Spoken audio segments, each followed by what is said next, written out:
नमस्कार दोस्तों, स्वागत है आपका टारगेट फॉर आईक्यू में। और आज हम बात करने वाले हैं नए टॉपिक के बारे में, जो है नेशनल स्पोर्ट्स अवार्ड 2021। तो अब इस अवार्ड को अभी रिसेंटली ही अगस्त लास्ट में डिस्ट्रीब्यूट किया अनाउंस किया गया है एंड अलग अलग कैटेगरीज में इसको अनाउंस किया गया है। तो हम सारी बातें जानेंगे एक कंपटीशन पर्सपेक्टिव से कि क्या क्या चीज़ें इसमें हुई एंड क्या क्या बातें इंपॉर्टेंट है, कौन कौन से अवार्ड दिए गए, कौन कौन से अवार्ड किस लिए दिए जाते हैं, किसको किसको अवार्ड दिए गए। तो ये सब सारी बातें हम इस वीडियो में करेंगे। शुरू करने से पहले मैं आपसे एक रिक्वेस्ट करना चाहूँगा कि सबसे पहले इस वीडियो को लाइक करें और सब्सक्राइब करें एंड ताकि हम आगे भी आपके लिए नई वीडियोस नए टॉपिक्स पे बनाते रहें। तो शुरू करते हैं इस टॉपिक को। सबसे ऑफ ऑल, इस अवार्ड को कौन सी मिनिस्ट्री देखती है? तो ministry of youth affair and sports जो है इस अवार्ड को गवर्न करती है। एंड इस अवार्ड जो नेशनल स्पोर्ट्स अवार्ड है वो 6 डिफरेंट कैटेगरी में दिया जाता है। फर्स्ट इज़ मेजर ध्यानचंद खेल रत्न अवार्ड, जो कि पहले राजीव गांधी खेल रत्न अवार्ड के नाम से जाना जाता था, बट अभी रिसेंटली पीएम मोदी ने इसका नाम जो है चेंज किया। उन्होंने ट्वीट किया था कि जो कंट्री के लोग हैं वो उनका सेंटिमेंट है कि वो चाहते हैं कि राजीव गांधी खेल रत्न अवार्ड को रीनेम किया जाए मेजर ध्यानचंद खेल रत्न अवार्ड से, और इसलिए ये अनाउंस हुआ कि अब इसका नाम जो राजीव गांधी खेल रत्न अवार्ड था अब उसको मेजर ध्यानचंद खेल रत्न अवार्ड के नाम से जाना जाएगा। उसके बाद अर्जुन अवार्ड है, द्रोणाचार्य अवार्ड है, ध्यानचंद अवार्ड है, मौलाना अबुल कलाम आज़ाद ट्रॉफी भी है और नेशनल स्पोर्ट प्रमोशन अवार्ड। तो अब ब्रॉडली देखा जाए तो ये सारे अवार्ड जो है 6 कैटेगरी में दिए जाते हैं, बट हर एक अवार्ड का एक अलग अलग काम है। अब क्या अवार्ड का क्या क्या काम है वो हम देखेंगे आगे। सबसे पहले हम मेजर ध्यानचंद खेल रत्न अवार्ड के बारे में जानना चाहेंगे। सबसे पहले इस अवार्ड को, जो कि राजीव गांधी खेल रत्न अवार्ड के नाम से पहले जाना जाता था, इसको इस्टेब्लिश किया गया 1991 में, और इसको जैसा कि मैंने बताया कि पहले राजीव गांधी अवार्ड के नाम से जाना जाता था। ये अवार्ड जो है हाईएस्ट ऑनर है जो कि एक किसी भी स्पोर्ट्समैन को दिया जाता है, and that this is something very proud for a sportsman to get this award. Being the highest award के साथ साथ ये जो है आउटस्टैंडिंग परफॉर्मेंस के लिए भी दिया जाता है किसी भी प्लेयर के लिए। एंड ये जो टेन्योर है कि आउटस्टैंडिंग परफॉर्मेंस कब से दिया गया, वो लास्ट के 4 साल में डील किया जाता है। अभी से 4 साल में अगर देखा जाए तो जिस प्लेयर ने सबसे ज़्यादा आउटस्टैंडिंग परफॉर्मेंस दी होगी तो उनको इस कैटेगरी में सेलेक्ट किया जाता है। और इसमें अवार्ड क्या मिलता है?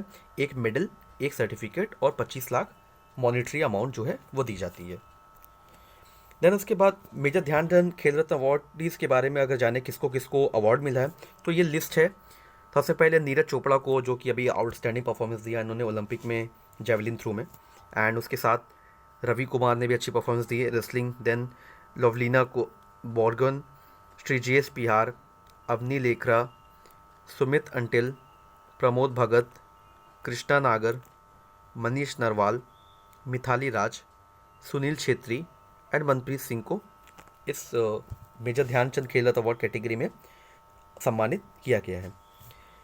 इसके बाद हम जानेंगे अर्जुन अवार्ड के बारे में। अर्जुन अवार्ड जो है वो स्टार्ट किया गया गवर्नमेंट ऑफ इंडिया के द्वारा 1961 में। इस अवार्ड को बेसिकली उन स्पोर्ट्समैन को दिया जाता है जिन्होंने काफ़ी स्पोर्ट्समैनशिप दिखाई है, डिसिप्लिन शो की है स्पोर्ट्स के फील्ड में, जो कंट्रीब्यूशन है, जो डेडिकेशन है, और लीडरशिप आप के साथ साथ लीडरशिप को कंसीडर किया जाता है कि आपने एक पूरी टीम को लीड किया है, आपके में लीडरशिप स्किल्स है और गुड परफॉर्मेंस जो है। तो ये सब सारी जो स्किल्स है, ये क्वालिटीज़ जो है वो लास्ट के 4 साल में एसेस किया जाता है। और अब ये तो बात होगी क्राइटेरिया की। अब इसमें क्या क्या मॉनेटरी बेनिफिट्स हैं? 15 लाख मॉनेटरी अमाउंट दिया जाता है, एक सर्टिफिकेट और एक ब्रॉन्ज स्टैचू ऑफ अर्जुन जो है वो उससे सम्मानित किया जाता है अर्जुन अवार्ड में। और इस साल जो है 35 स्पोर्ट्स पर्सन को जो है स्पोर्ट्स अवार्ड मिला है। किस लिए? For outstanding performance in sports and games 2021 के लिए। ठीक है, अब इसके आगे देखते हैं कि द्रोणाचार्य अवार्ड के। देखिए, द्रोणाचार्य अवार्ड जो है उसको आप इस तरीके से जान सकते हैं कि द्रोणाचार्य जो है वो माइथोलॉजी में एक गुरु थे, वो गुरु के कैरेक्टर में हैं। और देन इसके बाद द्रोणाचार्य को ये अवार्ड जो है वो स्टार्ट किया गया था 1985 में, and for good training purpose के लिए, और जो स्पोर्ट्स की स्किल्स है उसमें अच्छी लीडरशिप देने के लिए इनको द्रोणाचार्य अवार्ड को जो है अनाउंस किया जाता है, ताकि जो अच्छी गाइडेंस है स्पोर्ट्स के फील्ड में वो दिया जा सके। देन ये क्राइटेरिया हो गया कि द्रोणाचार्य अवार्ड जो है किस लिए दिया जाता है। अब उसके बाद हम जानेंगे मॉनेटरी अमाउंट क्या है। मॉनेटरी अमाउंट जो है वो 15 लाख जो है मॉनेटरी अमाउंट दिया जाता है। उसके साथ साथ एक द्रोणाचार्य जी की एक स्टैचू जो है उससे सम्मानित किया जाता है द्रोणाचार्य अवार्ड में। अब द्रोणाचार्य अवार्ड जो है वो 2 कैटेगरी में दिया जाता है, एक होता है लाइफ टाइम अचीवमेंट, एक है रेगुलर कैटेगरी।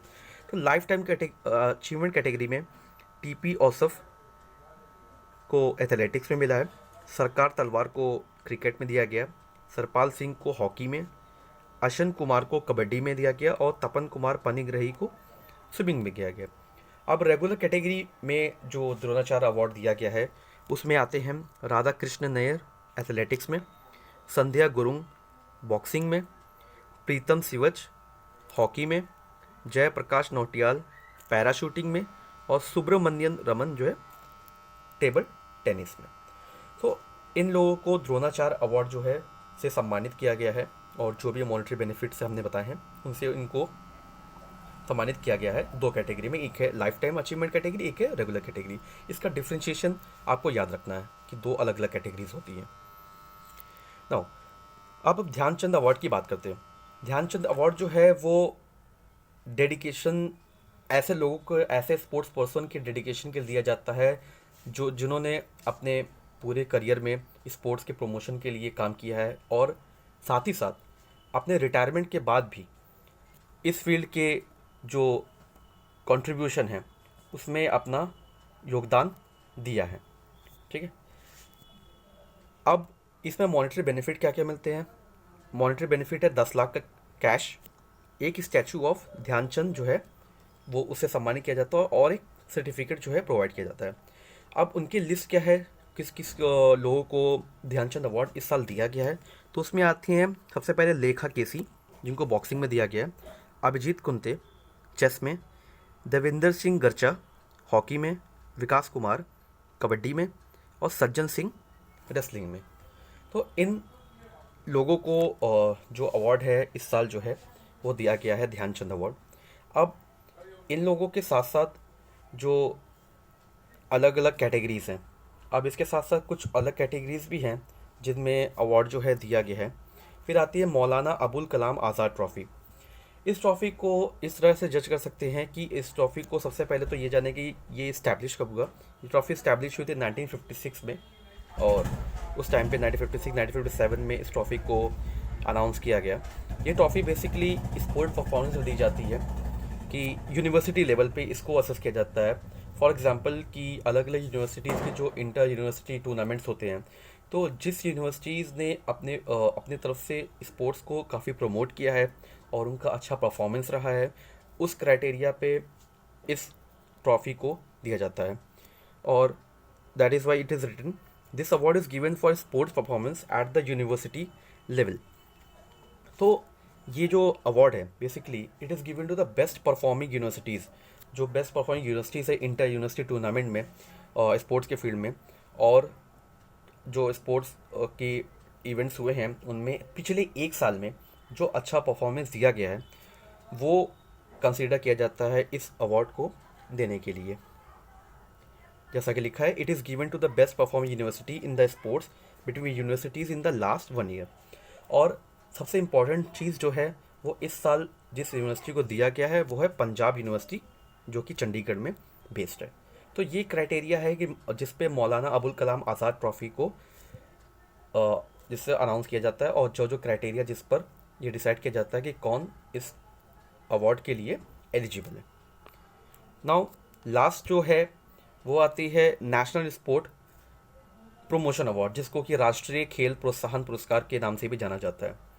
ये अवार्ड जो है बेसिकली कॉरपोरेट एंटिटीज़ को दी जाती है, या तो पब्लिक को, प्राइवेट सेक्टर को, या कोई स्पोर्ट कंट्रोल बोर्ड हो, या कोई एनजीओ हो। ऐसे ऑर्गेनाइजेशन, ऐसे एंटिटीज़ जिन्होंने स्पोर्ट्स को स्टेट और नेशनल लेवल पे प्रोमोट किया है और स्पोर्ट के डेवलपमेंट के लिए ओवरऑल काम किया है। ये अवार्ड जो है इस्टेब्लिश किया गया 2002 में। तो ये क्राइटेरिया है कि नेशनल स्पोर्ट प्रमोशन अवार्ड किसको दिया जाता है, किस कैटेगरी में। तो इसमें दो कैटेगरी है, एक है आइडेंटिफिकेशन और नर्चरिंग ऑफ यंग टैलेंट के लिए उसको इस कैटेगरी में मानव रचना एजुकेशन इंस्टीट्यूशन को ये अवार्ड दिया गया है। और दूसरी जो category encouragement to sports through corporate social responsibility, इसके थ्रू एक ऑर्गेनाइजेशन जिस ऑर्गेनाइजेशन ने स्पोर्ट्स को काफ़ी प्रमोट किया है, जैसे कि हम जानते हैं कुछ ऐसे ऑर्गेनाइजेशन भी जो स्पोर्ट को प्रमोट करते हैं, जैसे रेलवे है और ये इंडियन ऑयल कॉरपोरेशन है। तो इस कैटेगरी में इंडियन ऑयल कॉरपोरेशन को जो है इस अवार्ड से सम्मानित किया गया है। तो ये है सारी बातें जो नेशनल स्पोर्ट्स अवार्ड के पर्सपेक्टिव से इंपॉर्टेंट है, एंड जो कि एग्ज़ाम में जिस पॉइंट्स पे पॉसिबली क्वेश्चंस जो है पूछे जा सकते हैं। तो ये इंफॉर्मेशन इस पूरे टॉपिक के लिए हमने यहाँ पे एंड करते हैं। Thank you.